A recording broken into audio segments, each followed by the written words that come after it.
Hey guys, Richard, not at Writing's Room here, doing my review downstairs, so I'm not used to this angle. Yeah, so the review for the second of the second trilogy of Thrawn books. This is alliances, basically. It's all about Thrawn and Darth Vader. So yeah, there's the first trilogy, Heir to the Empire, one that kicked off the EU. Then there's this one, which is, wouldn't say kicked off, but is it's Timothy Zahn, so key author to have. Sorry, kick my dog there. Key author to have for the so-called new canon. I call it Disney canon, but it's not the EU. But yeah, this is the second one. First one was him, his origin, joining the Empire. This one is him, sort of like just following the story on. So, not a big fan of this book at all. Finished it, but there are definitely parts I wanted to skim, and I might have even like zoned out of a little bit. Hasn't happened for a while. That's happened. Not really since the Dance with Dragons Tyrion chapters. But yeah, so while book one was about setting up Thrawn, journey into the Empire, him getting his promotion, and what must have covered at least 10 years or so. This doesn't advance the plot in any real way whatsoever. And going by the Goodreads reviews I was reading, a lot of people agree. I see it's half it is the Clone Wars era with Anakin meeting Thrawn on a mission to find Padme, who disappeared when she was looking for her friend who'd also vanished. And the other half was Thrawn and Darth Vader at the present timeline, which is, well, it references the show Rebels, so probably, I don't know. I mean, it's been a while since I watched Rebels to work out the exact point, but probably about 5 years before the original trilogy. And all it is Darth Vader and Thrawn going on an adventure together. Basically, Palpatine senses a disturbance in the Force, sends them there to this planet called Batu, which is actually a place that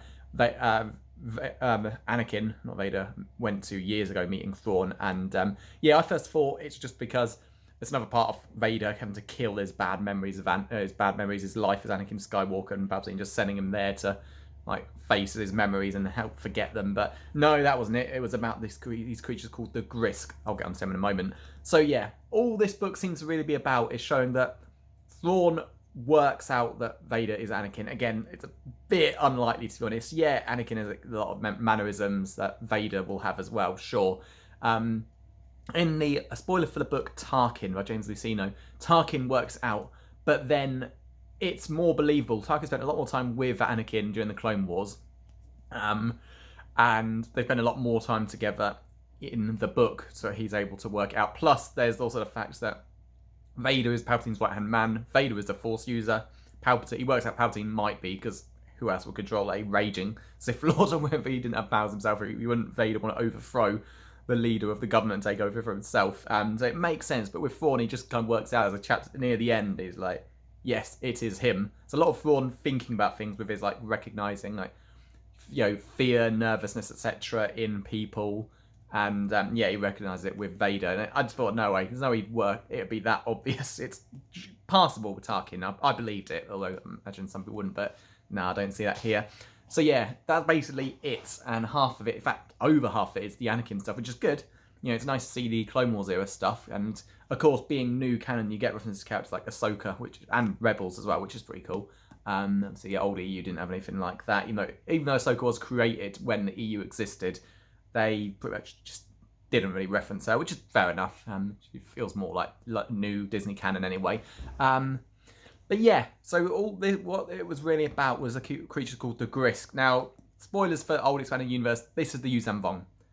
In almost all but name, that almost part is that they are Force users. Obviously, the Yuuzhan Vong invaded the galaxy, came through the unknown regions, and like slaughtered trillions. The death count was estimated at 360 trillion by the end, because they do things like nuke planets, all sorts. They had hatred for machinery. They loved to melt down all droids, and all their like weaponry was organic, like they grew their own ships. Think Gears of War with what the Locusts have, with their like walking weapons.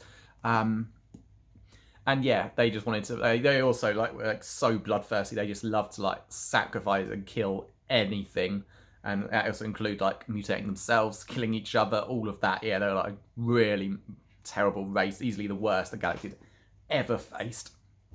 But they were undetectable through the Force. They were never Force users. The great mystery about them being absent in the Force was discovered by the end. I won't spoil that here, but it was never that they could use the Force and were stripped of the ability to use it or anything. No, they just didn't appear through, because the Force is basically life, everything around us. is all part of the Force, and they'd basically been stripped of that power, like their connection to the Force, but they were never Force users. No, the Griscar. So yeah, basically use Vong if they could use the Force. They don't mention. Yeah, they can also be. I'm sure they mentioned Vader can feel them. So yeah, didn't like that at all. I mean, the old EU was never canon, but it felt like it was since it filled in pretty much every gap you could have, particularly after the OT.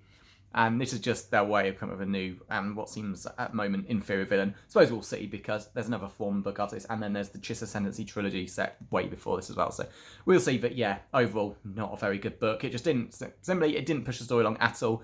I mean, yeah, you've got the Grisk, you've got Vader, spending time with Thrawn, but nothing else happens. There's no real advancement of like the politics in the Empire. That Price woman from the first book, she's not there. So yeah, big letdown. Still read it, but 3 out of 5 compared to the first one's 5 out of 5. Hopefully the next one will be better. And this is the new book, Kiss the Girls, James Patterson, which is good. I'm still following my pattern of Star Wars, James Patterson's Alex Cross series, Harry Potter, then be Narnia, and Warhammer. So yeah, that's it. So hope you enjoyed the vid. I'll see you next time.